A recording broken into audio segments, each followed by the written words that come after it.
It's late in the winter, the days are getting warmer. Yesterday the first bees were flying again, looking for the first sources of pollen. And this of course is also a good time to attend to the garden. This bed will soon be filled with more soil and compost. Here the dry stone wall has yet to be completed. You can watch how I did this over there in this video. And that means we won't need these anymore. These are really old purlin beams. You can still see where the rafters were attached to it once. But now they start to decompose and attract fungi, and I think I have a good solution to still use them. Over there we want to make this patch a hugel culture bed. And to start it, we need a lot of big pieces of wood.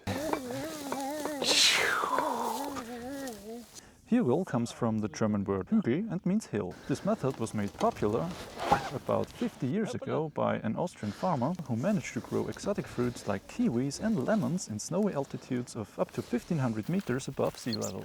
A hugel culture bed is best aligned in north-south direction so that none of the slopes is facing north and getting too little sunlight. The idea is to bury wood because when the wood decomposes and microbes break it down, which will take many years, this creates a steady heat which benefits the plants, and what's left of the wood, which is the building structure of the tree made of lignin, can act like a sponge, soaking up water and keeping it available even in dry periods. We want to give it a try, and it certainly comes in handy that I just finished building this log cabin so that we have a lot of bigger and smaller scraps, which we're all gonna need to build this hugel culture bed.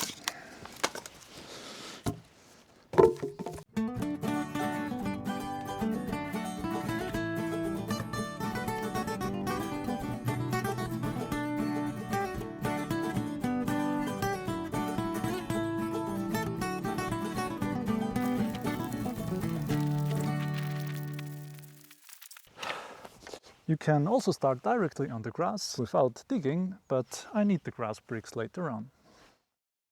Okay, now as the undermost layer, we will need as big pieces of wood as possible. Oh!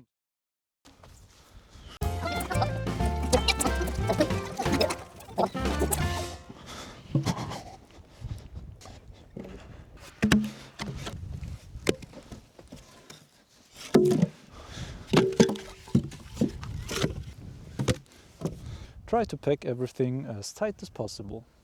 Good, now we use smaller pieces for the next layer and to fill all the remaining gaps.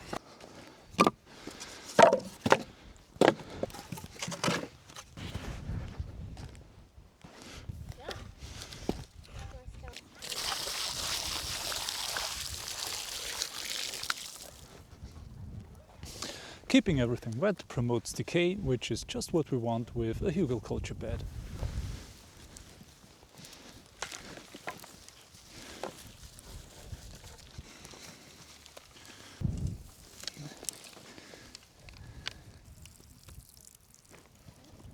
When the microorganisms start to break that down over the next years, they will need a lot of nitrogen to do so. So it is important to add some nitrogen-rich materials. So for example, manure or compost is okay, or grass clippings contain a lot of nitrogen, but unfortunately it's end of February and there is no grass. That's why I removed the grass bricks at first, and we can now use these bricks as nitrogen-rich material to go over this. Another suitable material, because it contains phosphorus and a lot of nitrogen, is urine.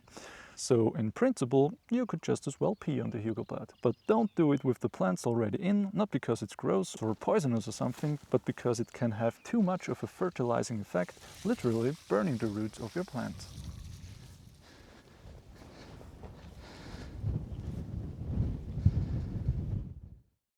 It's a few days later. I already started to apply a layer of soil. Like in any other bed, this will be the home for the plants, so I use plenty and as good soil as possible. On this side you can also see that through its shape the hugel culture bed manages to steal a little additional sunlight from the adjacent areas, in this case this path right next to it.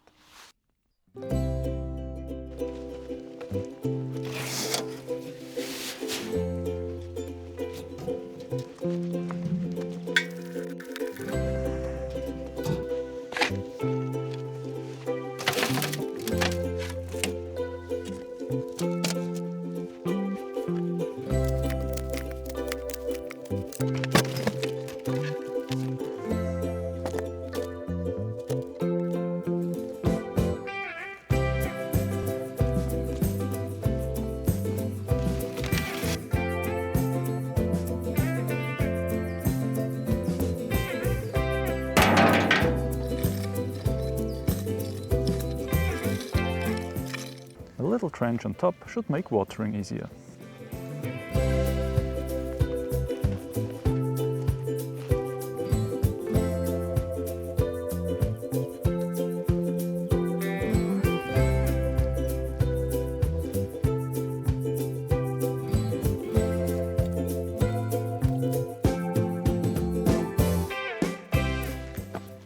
Last thing now is a layer of mulch to feed and protect the soil, or at least it would be. Late in the winter, the mulch should be pulled aside to let the spring sun warm the beds. So I'm going to omit that step and go right to planting. These are broad beans, a bean variety native to Europe that are way hardier than their South American relatives and pretty much the only thing I know that can already be sown in February.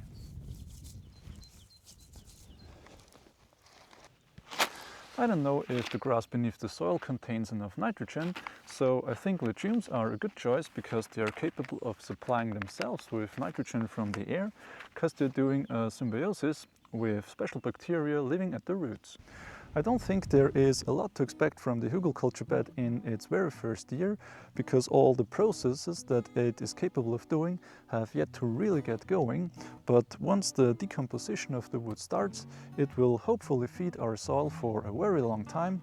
The heat generated in the process will hopefully help to prolong the growing season, and the leftover wood fibers will help retain water. Besides that, a Hugel culture bed certainly adds an interesting element to a garden. So I'm curious to see how it will be doing over the next years, how much and how fast it will sink back in, how much watering will be needed, and if the plants will actually benefit from the warmth from within. I'll give an update as soon as we know.